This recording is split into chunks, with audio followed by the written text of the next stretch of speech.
Hi everyone, my name is Matthew McPherson, and I am grateful and excited to share this video with you. Firstly, I need to say thank you for watching. Secondly, I hope you find the content useful in some respect. So in this video, I have done 3 things. 1. I have interviewed a class of my kindergarten students, and I'm going to share the results of the class interviews with you. It was a little bit fun to interview so many crazy and wild kids, but I'm very pleased with the results. Second, I'm going to share 3 interviews with you. I made the questions and I was lucky to find 3 willing participants: Mr. Cody Rogers, Miss Elliot Kirby, and Mrs. Allison McPherson. Third, I'm going to share my thoughts on the Cohort 5 discussions on ways of integrating technology into lessons for different educational age groups. It seems like a lot to cover and I don't have too much time, so let's get started with the kindergarten student interviews. My student survey produced good results, and I was able to ask a few of the kindergartners at the school I work at, my Moonbeams class, what they thought. They all love to read, and they can all read kindergarten books in English and Chinese. Some of them like to swim, others like to play soccer. A few dance, and a few study Taekwondo. They all live with mom and dad at homes, and many have extended families that live with them.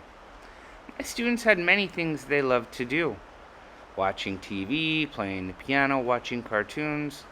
I feel like they hadn't quite understood the depth of favorite thing to do yet. But at 5 years old, who really does? Many of the 6-year-olds already speak 3 languages: Chinese, English, and Taiwanese. It's pretty amazing to find that 2 spoke 4 languages already. The young learners were extra excited to inform me that they didn't have anything technological, but their homes were filled with technologies that would make even the most aggressive king blush. Some of the students had to help clean the house, and others just had their basic homework. Overall, they were mostly focused on learning. As none of my students are special needs, the question was very sweet to ask, and most just wanted to give me a good old-fashioned hug. So for the second part of my presentation, I need to share 3 interviews. I'm going to give you the questions first. Here they are. What technologies are available in your classroom? How do you use the available technologies? Do you find technology presents any advantages over past systems? What are the advantages this technology presents? If you could add additional technologies, what would you like to add? Do you find any negative aspects regarding the technology in your classroom? And if you do, what are they? How do you find out about new technologies? What technologies does your preferred teaching method require? Do you have any special needs students? And if you do you use technology to assist them? And the last one, if you could envision a new teaching technology, what would you create? Now, I would like to introduce Mr. Cody Rogers, and he gave these 8 answers. Cody gave many answers, but a few stuck out to me, including number 5. If you could add additional technologies, what would you add to your classroom? And as a PE teacher, Cody didn't feel it was really necessary to add anything new.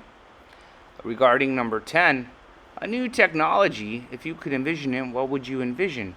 And Cody gave osmosis learning. That is literally fascinating, and I would be one of the first to adopt such an innovative method.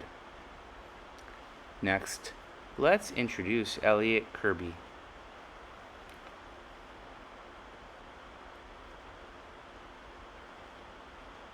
Mrs. Elliot Kirby gave us many fascinating answers. A few of them stuck out to me, her answers to 3 and 4. They're both the same, and they were condensed into one answer. We can do a real-world application such as making blogs, interacting with worldwide communities, and bringing the world into the classroom. We can ditch the textbooks, it's a paperless class, and we can make sure that they never worry about losing a book or assignment because everything is on their device. And finally, I would like to introduce Allison McPherson, or as she is known in Taiwan, Cho Shu Jin. Cho Shu-jin gave many interesting thoughts, but it's important to note that if she could add technology, she didn't really think it would change from her teaching style. But if she could add something, she would like to add a projector and a computer and a big screen. Her answer to number 10 was also deeply fascinating. She would like to help her students learn how to focus, or a machine that would allow her to enter the children's dreams. To conclude, I'd like to share with you my feelings about the conversation and some of the things I gained out of speaking with my cohort, lovely cohort 5. There's my answers to Miss Amy Yim's questions, where she asked some of the technologies I used and if I felt the technology worked. And of course, I was able to say sometimes technology works and sometimes technology doesn't work. It depends on the delivery. If the delivery is good, the method is good. If the delivery is bad, the method is bad. And it really will never matter the technology. And it's an interesting thing here in Taiwan to study all these things. Lastly, I would like to give special thanks to you for listening, Miss Elliot Kirby, Miss Cho Shu-jin, and Mr. Cody, and my class Moonbeams. Thank you, everybody.